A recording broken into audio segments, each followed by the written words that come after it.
అంతమంది ఎందుకురా బుజ్జి, అసలే పెట్రోల్ రేట్లు బాగా పెరిగిపోయాయి అని అతడు సినిమాల తనికెళ్ళ భరిణి ఆశ్చర్యంగా చెప్పినట్టు వైఎస్ జగన్ పొదిలి పొగాకు బోర్డు కాడికి పోతే పొట్టు పొట్టు జనం వచ్చిండ్రు. తనికెళ్ళ భరిణి అక్కడ ఉండేది ఉంటే ఇంతమంది వచ్చారేంట్రా బుజ్జి అనుకునే తట్టున్నది జగన్ పొదిలి పొగాకు బోర్డును చేరుకున్న తీరు.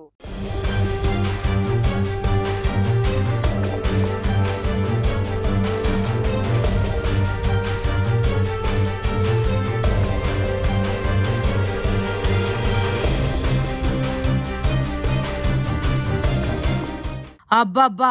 వాళ్ళు జనమా లేకుంటే తేనెటీగల గుంపా? వందలు వెయ్యిలు కాదు, లక్షల మందికి ఎక్కువ నిజమైనట్టు కొడుతున్నది. సందు లేకుండా కిక్కిరిసిపోయింది పొదిలి పొగాకు బోర్డ్ ఏరియా.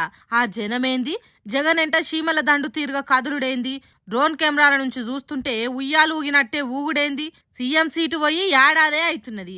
అంతెల్మే గింత క్రేజ్ పెరిగిందా జగన్ కు అని ముక్కు మీద ఏలేసుకొని చిత్రంగా చూసేటట్టు వచ్చిండ్రు జనాలు. రైతన్నకు కూటమి ప్రభుత్వంలో కుమిలి సచ్చే రోజులు వచ్చినాయి. గిట్టుబాటు ధరలు లేవు, పెట్టుబడి సాయం లేదు, కల్తీ విత్తనాలు, కల్తీ పురుగు మందుల దందాలు నడుస్తున్నాయి. ఇదెక్కడి కూటమి ప్రభుత్వం అని అడిగేతానికి పొదలి పొగాకు బోర్డుకొచ్చిండు వైఎస్ జగన్. ఎన్నికల ముందు ఎన్నెన్నో చెప్పిండ్రు గాని తీరా ఇప్పుడు పొగాకుకు రేట్ లేదు.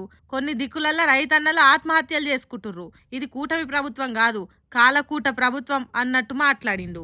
ఇక దీన్ని చూసినాక జగన్ పార్టీని ఫ్యామిలీని ఎంత గిల్లితే అంత బలం పెరుగుతుంది. కూటమి ప్రభుత్వానికి డేంజర్ బెల్స్ మోగుతున్నట్టే అని కామెంట్లు పెడుతున్నారు.